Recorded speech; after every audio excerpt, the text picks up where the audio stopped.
Welcome students. Theory of demand के इस session में हम बात करेंगे derivation of law of demand के बारे में।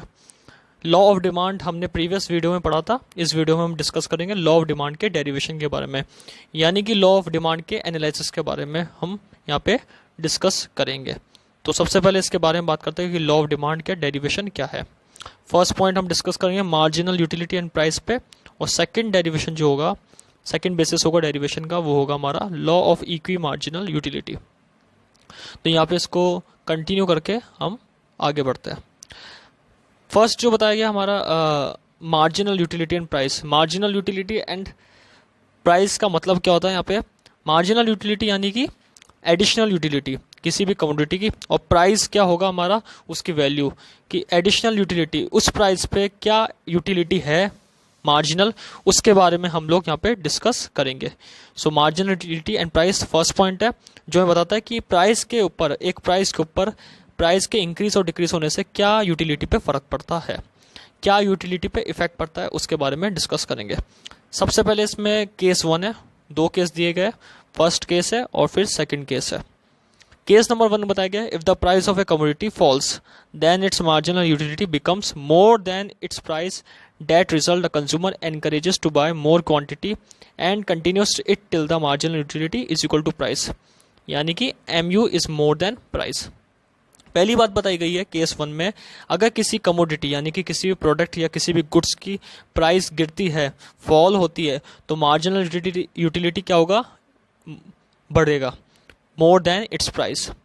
यानी कि अगर किसी चीज़ की प्राइस गिरती है तो मार्जिनल यूटिलिटी यानी कि additional utility, additional power of satisfaction consumer का इंक्रीज होगा। क्यों? क्योंकि कम प्राइस पे कंज्यूमर मोर क्वांटिटी की डिमांडेड करता है।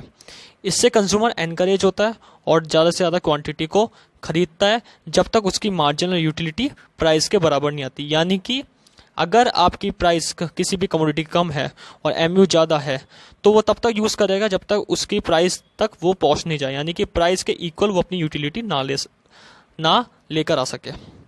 तो पहले कैसे बताया गया, MU is more than price.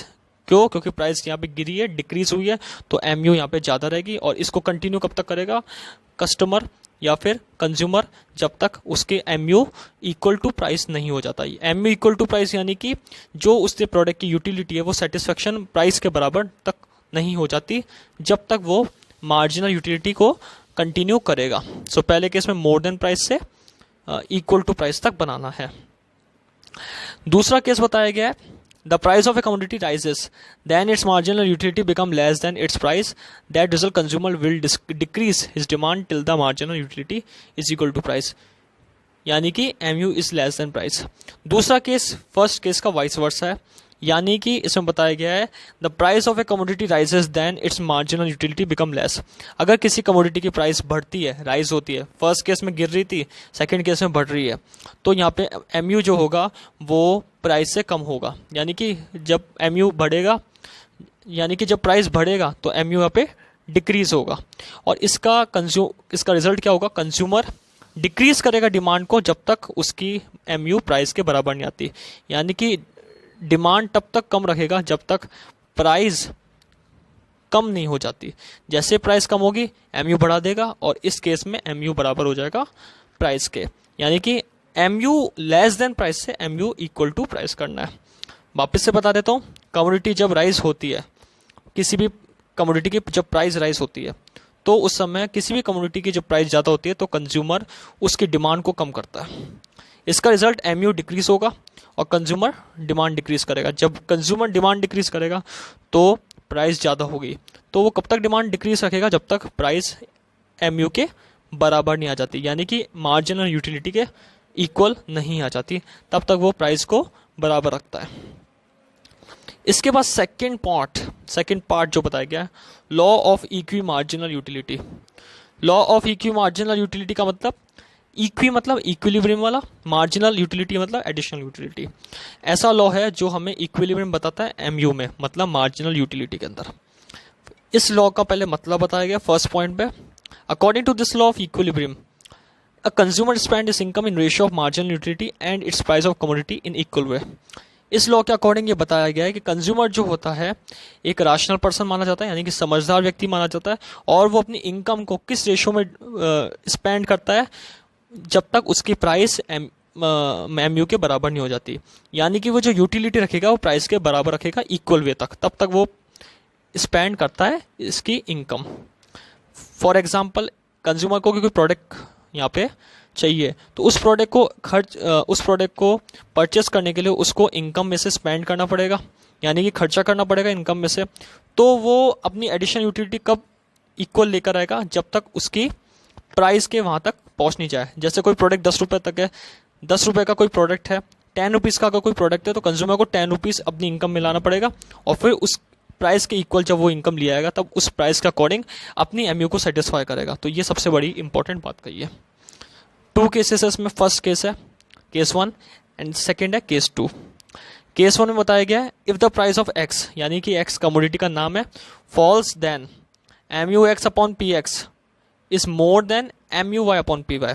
2 goods लिए यहाँ पे, एक्स कमोडिटी और वाई कमोडिटी।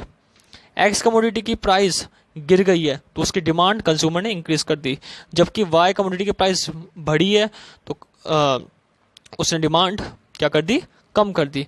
तो यहाँ पे डिमांड किसकी बढ़ी है, अभी एक्स कमोडिटी की।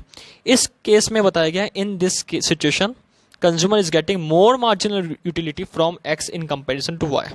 यानी कि 2 गुड्स के अंदर एक्स कमोडिटी और वाई कमोडिटी में कंज्यूमर ने एक्स को प्रेफरेंस दी है। रीज़न, क्योंकि यहाँ पे प्राइस जो है वो एक्स कमोडिटी की कम है rather than Y commodity. Y commodity का जो प्राइस है वो ज़्यादा है। दोनों एक ही नेचर के गुड है, लेकिन एक्स कमोडिटी की प्राइस कम है, इसलिए एक्स कमोडिटी की जब प्राइस कम है तो उसकी डिमांड ज़्यादा है। अब यहाँ पे केस 1 में एक्स की प्राइस गिर गई और वाई की प्राइस ज़्यादा है। अब एमयू इक्वल कैसे होगा इसमें, दोनों कमोडिटी का एमयू इक्वल तब होगा जब कमोडिटी वाई या अपनी प्राइस कम करेगा और एक्स के बराबर लिएगा, या एक्स कमोडिटी अपनी प्राइस बढ़ाएगा वाई के बराबर ले आएगा। यानी कि M U X upon P X is equal to M U Y upon P Y. ये कंडीशन जब तक नहीं आती तब तक यहाँ पे इक्विलिब्रियम नहीं बन पाएगा। सेकेंड केस बताया गया इसका वाइस वर्सा फर्स्ट केस का। If the price of X rises then the M U X upon P X is less than M U Y upon P Y. अब सेकेंड केस फर्स्ट केस का vice versa है। इसमें बताया गया है कि जब M U X upon P X is less than M U Y P Y, यानी कि एक्स कमोडिटी की प्राइस बढ़ गई है और वाई कमोडिटी की प्राइस कम है रादर देन एक्स। इस केस में एक्स कमोडिटी डिमांड डिक्रीज हो जाएगी और वाई कमोडिटी की डिमांड इंक्रीज हो जाएगी। क्यों? क्योंकि इसकी जो प्राइस है वाई कमोडिटी की वो कम है एक्स के मुकाबले। तो उस केस में marginal utility, in this situation the marginal utility from Y is more than X, यानी कि मार्जिनल यूटिलिटी वाई की होगी वो मोर देन एक्स होगी। अब इसमें इक्विलिब्रियम कैसे लाया जाएगा? इसमें इक्विलिब्रियम तब लाया जाएगा जब एक्स की प्राइस को कम करके वाई के बराबर लाएंगे, तो M U X upon P X is equal to M U Y upon P Y, या फिर वाई की प्राइस को बढ़ा के एक्स के बराबर लाया जाए जिससे M U X upon P X is equal to M U Y upon P Y. तो इसका कंक्लूजन ये निकलता है कि दोनों केसेस के अंदर बराबर क्या लाना है, M U X upon P X is equal to M U Y upon P Y. तो इस वीडियो में हमने 3 बातें पढ़ी है यहाँ पे डेरिवेशन के अंदर। 2 बातें पढ़ी है इसके अंदर। फर्स्ट केस है मार्जिनल यूटिलिटी एंड प्राइस और सेकंड केस है law of equal marginal utility. Thank you.